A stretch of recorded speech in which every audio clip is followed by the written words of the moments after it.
So you were just saying you hate gear.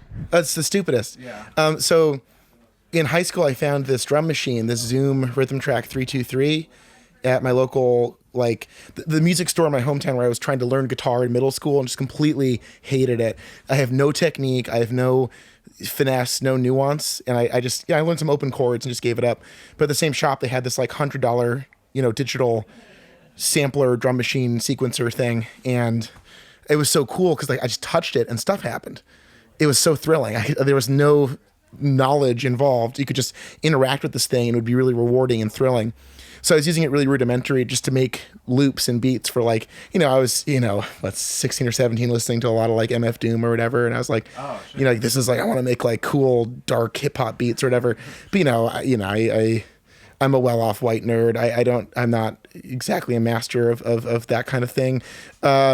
But yeah, I went to college. Then I brought this thing with me.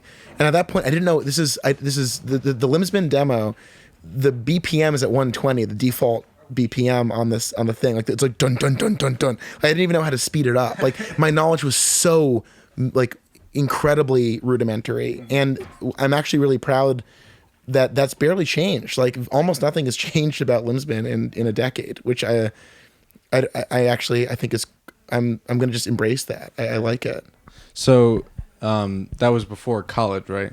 Well, I got the drum machine in high school, but I only really started to do Limsbin in college, where I wanted to do a one-man band. Right.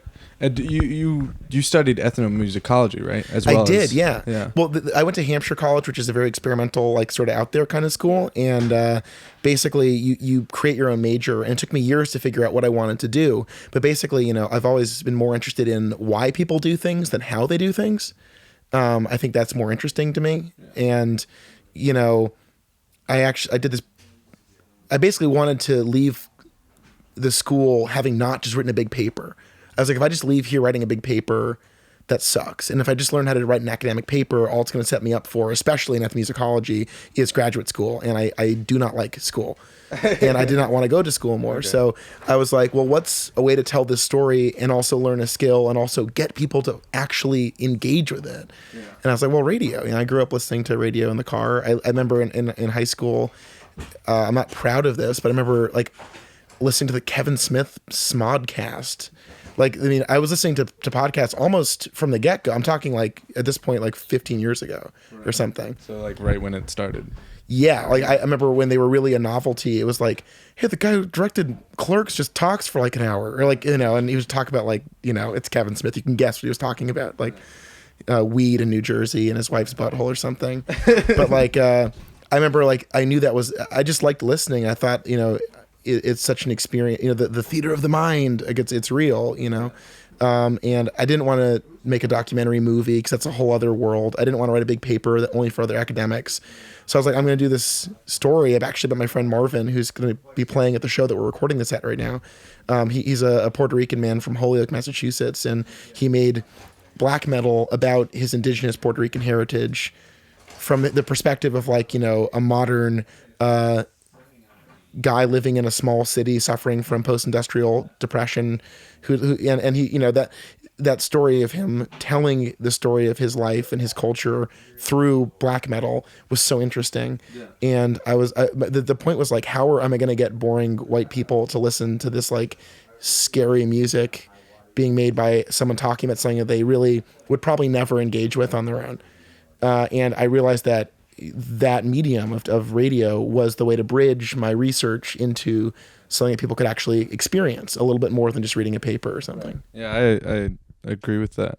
And I also, in an interview that you did with Consumer Electronics, Sarah said that, most of those people don't like know that they like it, until they hear it. And they hear it, from why they do it. I think that's... Well, I think most people, they read the premise and they reject the premise, right, yeah. Which I get it. I mean, sure, like, I'm as close-minded as most, I'm sure. There's plenty of things where I'm sure if I read, the one sentence description, I would be like, well, I'm just, no way I'm going to go down that road. Yeah. But you really, the thing about radio is that like very quickly you can immerse people in something. If you're good at it, hopefully within 30 seconds, you've hooked people. And that's kind of unique. I think really that's a pretty rare thing. You mentioned that your intro to noise was the Corpse of Sid. What was your initial like temptation to start making it? Well, it's sort of that happened actually sort of after I'd begun making it because basically in high school you're talking about the Sore Throat's amazing second record, Disgrace to the Corpse of Sid. Highly recommend it, podcast listeners. Seek it out now on Earache. Very good. But no, basically I loved bands like Infest. I loved bands like Napalm Death. I thought that like short, hard, fast songs full of like like they capturing this like emotional journey in like 10 seconds was like thrilling. You know, you listen to the Peel Sessions by Napalm Death or, you know, No Man's Slave by Infest, and just these songs are so short and compact and they're just teeming with emotion and life and they're so thrilling to listen to. And I was like, I want to sound like that. And what happened in my attempt to do that was Limsbin, because I, being me, it was like, what's the simplest, dumbest possible way to do it? And I was like, well, the simplest way would be to just be completely self-sufficient and just me and a drum machine, nothing else. I was like, this is so clever. The first demo is awful. Like it's very funny to listen to. But, you know, also, you know, before that, you know, I'm a Jewish nerd, and Adam and His Package was a band I loved growing up, where I was like, this unsexy, uncool dork is talking about Enya and the metric system and stuff that he thinks is interesting. So that, I think that helped set it up. And then also Dan Deacon was really big when I was in high school for nerds. So all these like nerds doing one guy bands coupled with the intensity of the hardcore and grindcore that I liked, I was like, this is amazing. So it wasn't really an attempt to be noisy. That was an accident, which I think is the beautiful part of it. That it was like just being inept and just having passion and a desire for something that was so poorly translated made it noisy. Right. And at that point, did you already have the drum machine, the first drum machine that you worked with? Yeah, at that point I'd had it for a few years. Okay. So that was like kind of collecting dust. I remember, I was at Hampshire, at this a very creative place, a lot of creative people doing interesting stuff, and I was like, I got to be interesting. I'll bring a drum machine. Yeah. So I brought it with me, I think. But yeah. that was the point where it changed from I'm gonna make some funky beats to like I'm gonna be a one-man blast beat machine. Because like you listen to Mick drumming in Napalm Death on the Peel sessions, and it's just like. Like it's nuts. Like it sounds inhuman, and I was like, "Well, I'm never going to drum that well." But I have this actual machine, and I know that if I misuse it, essentially, because I mention this a lot, but like the first Sore Throat record is called "Unhindered by Talent," which is my ethos. It's what I live by. It's so sick. I love that idea. That it's so liberating. But then you hear things like Hanatarash and like noisy, a lot of Japanese noise like Mesana and Hanatarash, where again it's like single dude units just freaking the fuck out with no rules. And it's like, this is ecstatic. This is liberating, I'm not one of these dark dudes. I'm a very energetic, happy person. Right. I have my downsides like we all do, but like, I think I heard a lot of this stuff and it was like thrilling to hear people express themselves like that. And you have like a kind of tongue in cheek, you're very irreverent with a lot of your things. Like, I mean, even on Summertime Blues, which is kind of my like go-to for that, where you have this very silly kind of intro and then it gets into a race, songs about race. So what gave racism? I'll just say racism before right, we're gonna race farther. issues. Yeah, race I was issues. watching a documentary on the Black Panthers, and like it's hard to not watch that. And obviously, there's innumerable contemporary examples of the kind of deplorable racism that exists in this very messed up country. Yeah.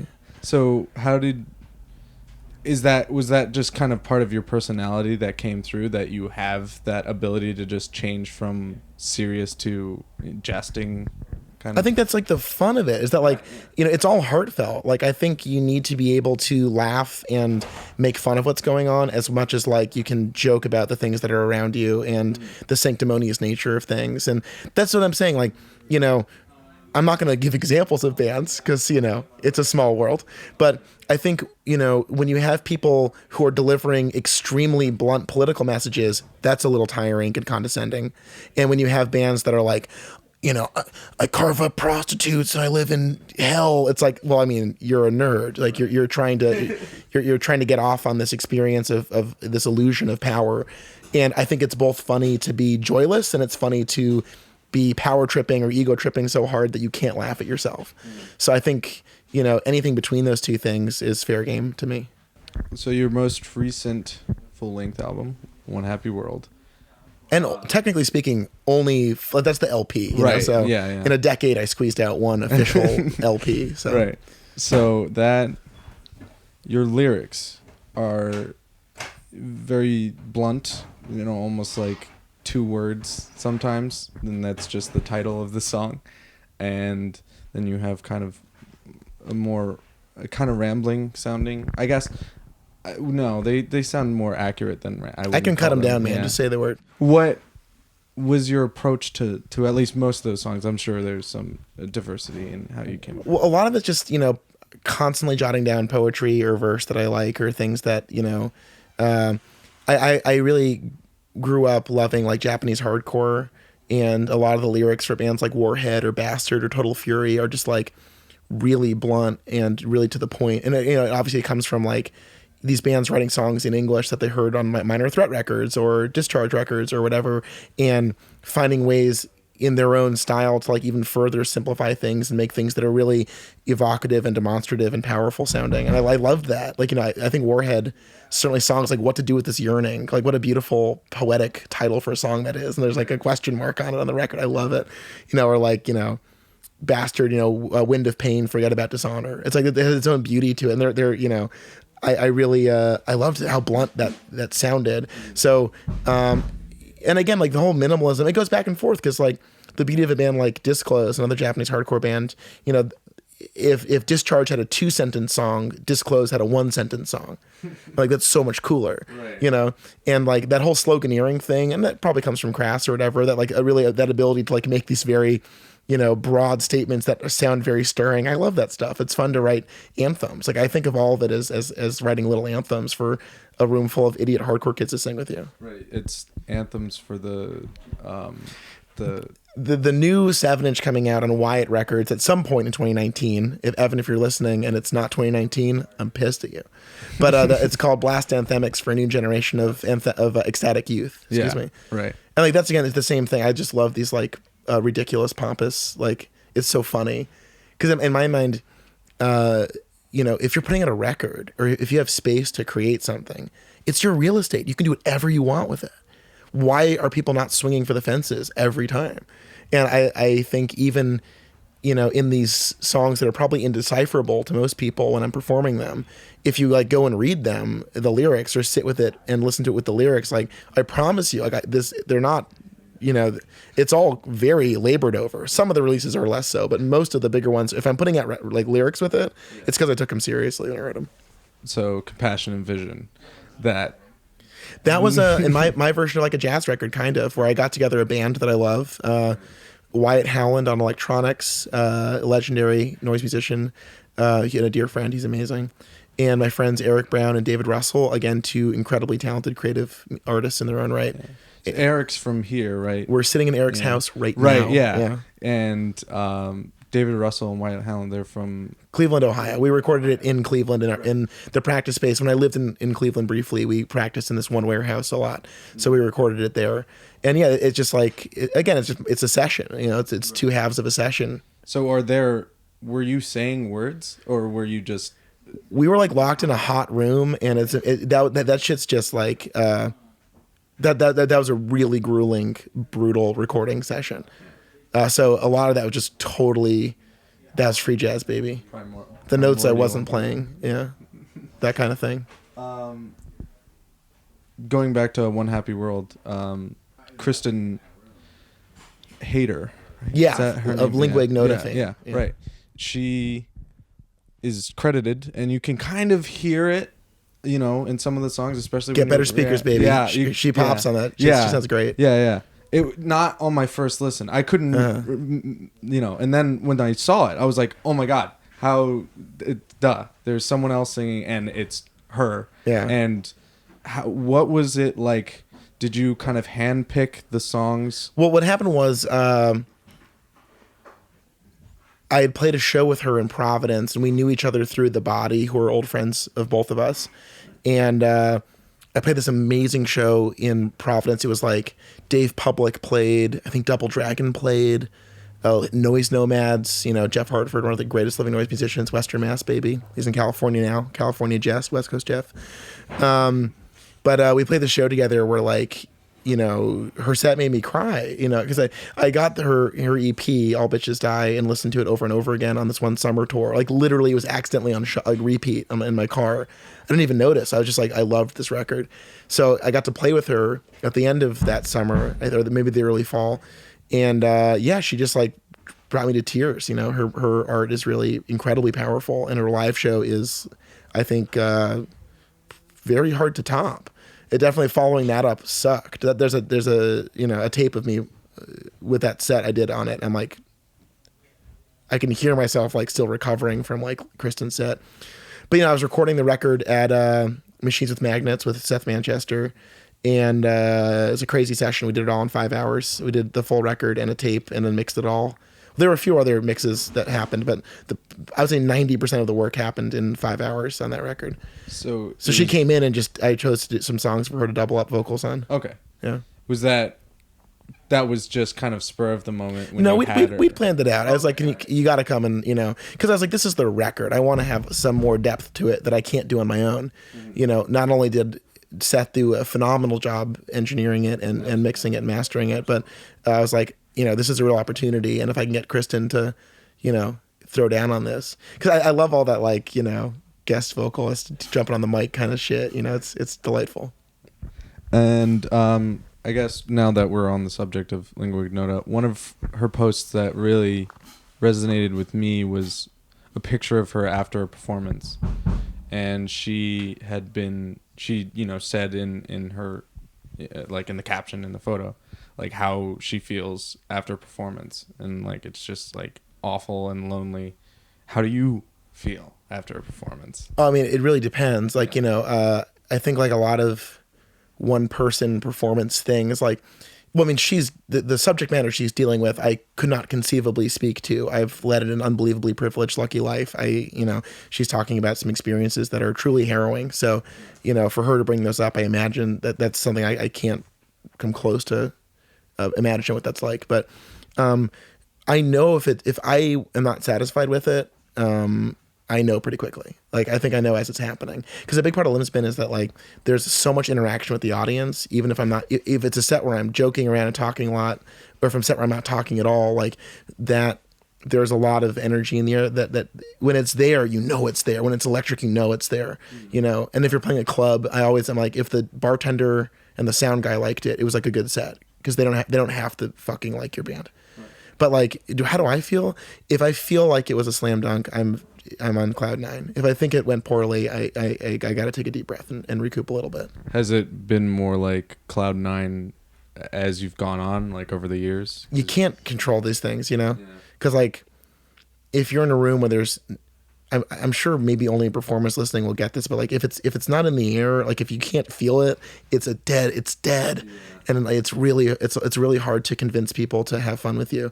And a big part of the set, I think, is that like by making people aware that they're watching a set, they're now part of it, and like they kind of have to have fun or have some sort of like, I make everyone complicit in the room in what the dumb shit I'm doing, and that's, I think, like a smart thing to do, because then people are like, well, I'm a part of this now, so I think that makes them more willing to do that. But it's tough. Yeah, I mean, like I played a show at the end of last year that will go unnamed, and not the worst show I've ever played, but it's a show where it's like, it wasn't, that X factor was not there. If you don't want it in, was it the Full of Hell show? No, I actually, Full of Hell has been nothing but a blessing to me, and those shows have been really great. Yeah. So, I mean, I find... I was at that one at the end of the year, and I... Oh, with the one in Boston or something? Or? Yeah. That was in June, man. Oh. That was in the middle of the year. It's plumb in the middle. That was the LP release weekend. But that was a fun show. I mean, if you remember, like, I told everyone how I felt, like, when I got there. I despise Boston, but... the guys in Full Hell always amaze me, because they're like some of the few people I meet in the music scene who really listen to a ton of stuff and constantly try to challenge themselves. Yeah. And there's a lot of very boring people in the metal or music scene. Yeah, no, that was my introduction to you, was actually through you opening up for them. So that was I owe them and a couple other bands that kind of bridge the gap between noise and stuff. No, I mean, yeah, I think bands like that who like welcome all the. I think people are so afraid of fucking with the formula. So when you meet a band, I didn't know them before. They asked me to play. I think they were on my radar, and they asked me to play a show with them in New York City, and I started to get close with Dylan and Spencer. Was that in 2016, right? I think it was 2015. It was on what was it? Extortion was going to play a show at ABC No Rio in Manhattan, and they asked me to open it, and then that show got canceled. The tour got canceled. I can maybe that was 2015, and then I met him in 2016. And this is good stuff. This is good podcasting right now. Me trying to, that's just, that whole experience has been a blessing. I think they really inspired me to take what I do a lot more seriously and to think bigger. Mm-hmm. And I love that. It's been a trip. Was that 2000, because you toured with them in 2016? In 2017, right? I toured with them twice, at the beginning and end of the year, respectively. Okay. And was that like your first real tour? I mean, when you say real tour, it's the first like professional tour for sure. Okay. I've driven my ass around in compact cars or doing noise tours, which I've been unforgettable. I've driven many thousands of miles to play sets to people, which is a dream come true. But that was wisely people put money into it. I can hear you, Dan. You come do the fucking interview. So, pretty outspoken about your connection to Berkshires. Yeah. Yeah. What was it like growing up here? Well, we're not in the Berkshires right now. Right. Okay. Big ding against you, Jake. You're in trouble. I'm sorry. I'm not from around here. I can tell. Jake.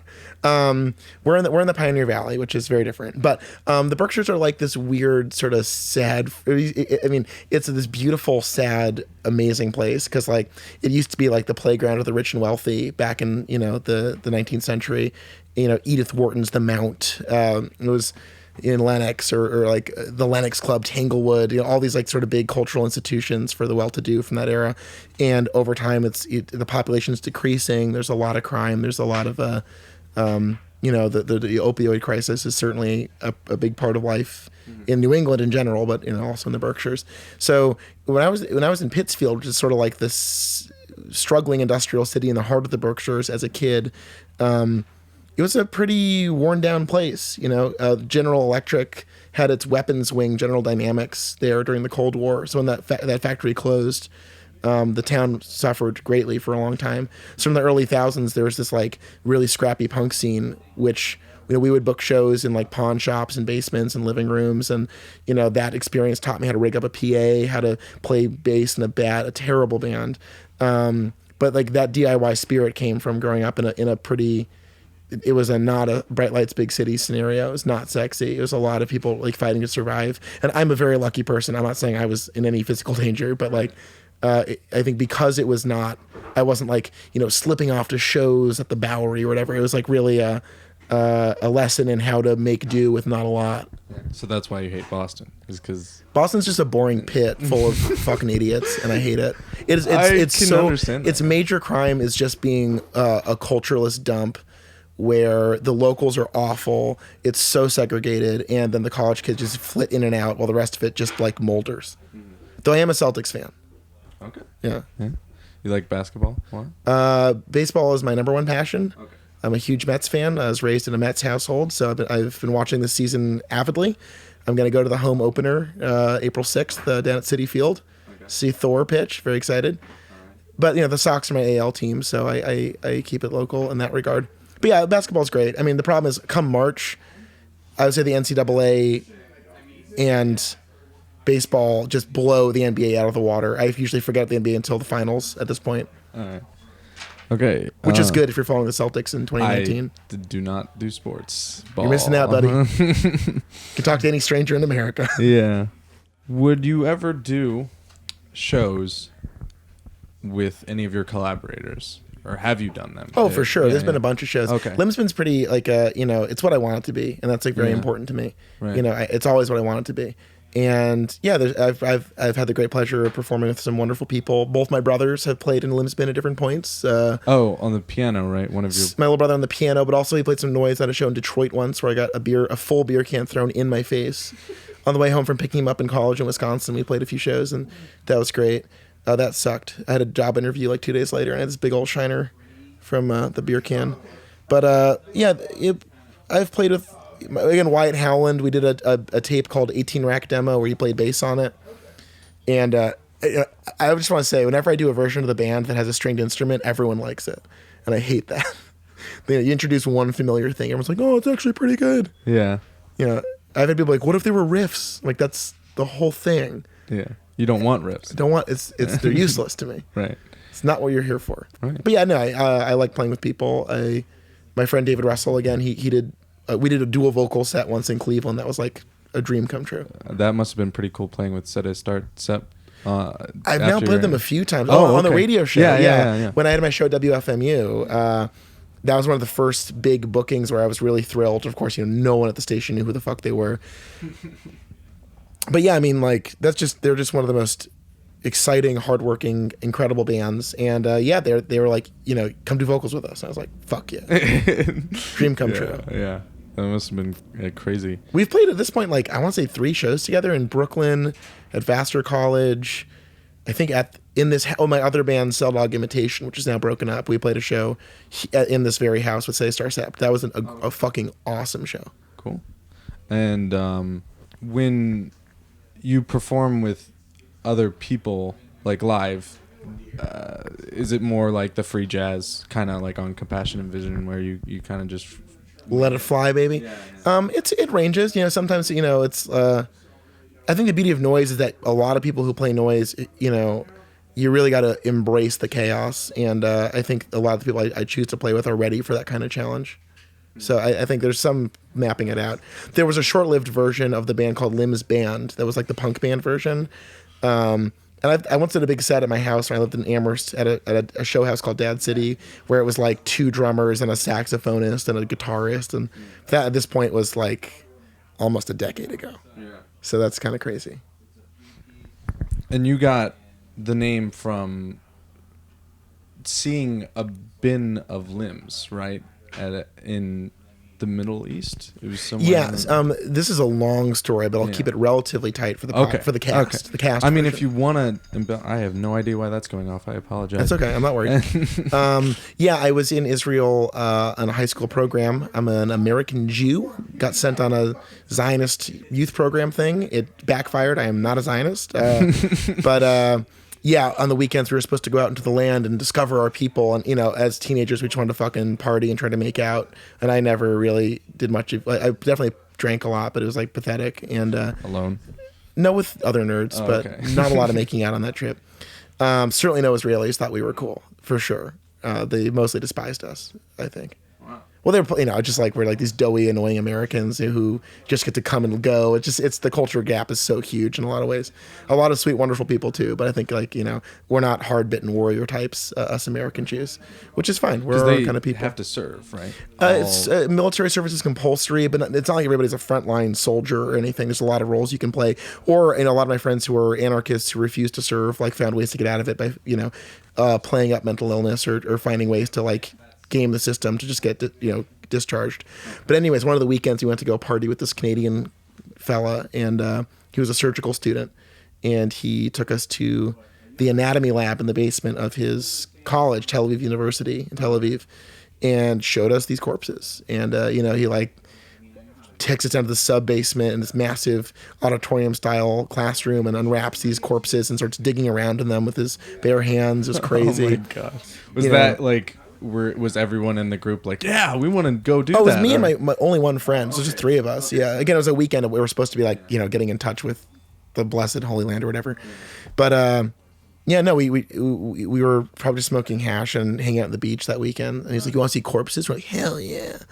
And it was crazy. It was really crazy. I mean, like really it was insane. But on the way out, we stopped in the display room. And in the display room was like walls and walls of glass cabinets full of human genitals that had been like bisected and dissected and flagged and tagged, because it's an anatomy lab.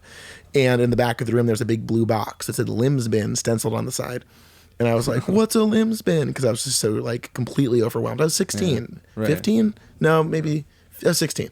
And this guy just laughs and pulls out a human leg and holds it over his head.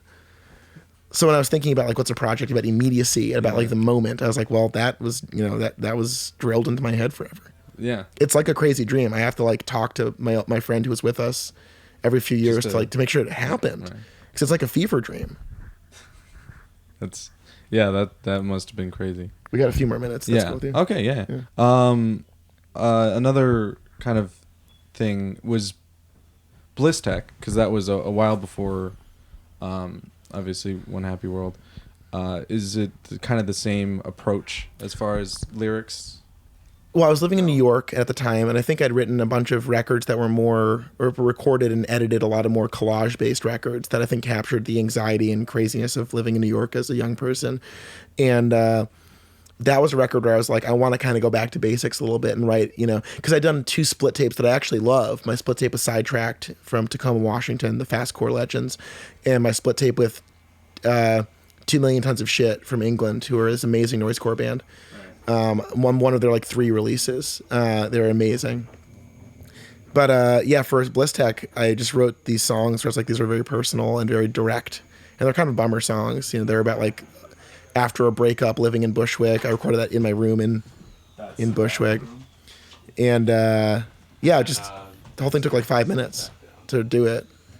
What you hear on that record is that's it. That's the one time that ever happened. Like first performances. Oh yeah, I think I got levels checked. There's my friend Colton made a demo, like a bootleg demo that I have the only copy of. That's the outtakes. So it's like 24 seconds of me setting up that recording, and then that's it. I just did it one time, and that was it. So it's funny that I think for a lot of people that resonated with people, I think, a bit more than some other stuff. But like, again, that was a single pass. That was just it. All right. And for the last question, I'm going to throw your question at you. Your final question that you do on WFMU. Oh, you studied. But you already answered it once. But this is years later. So you're right. Yeah, no, that's what I was hoping it would have changed. Yeah. What would you suggest giving, or what album would you give a 10-year-old? Man. Right now, in this day and age? That's a really great question. You know, I feel like mellow Josh or like slightly wizened Josh, I think about like, you know, something like the Woodstock soundtrack or something like that, where I'm like, you're just getting this like incredible cross section, or like hopefully someone listens to more Joan Baez or more Jimi Hendrix or more Santana, or like, you know, I think at that age, like to listen to like really free, unfettered, beautiful music, what a nice gift that would be. I remember getting my first CD was a Smash Mouth CD. And it was like one of those things where I was proud of myself, because like I grew up in this boomer household, you know, Talking Heads, Joni Mitchell, James Taylor, and I was like, this is sick. It's like fucking obnoxious and annoying, and you know, it's such like a 10-year-old thing, you know, and I don't know. I guess like I'm so much more hesitant to answer that now, because like I'm not one of these people who's like, oh, gotta get him Cannibal Corpse or whatever. It's like, no, like fuck that. Like let people gravitate towards dark, weird things. You know, I don't think.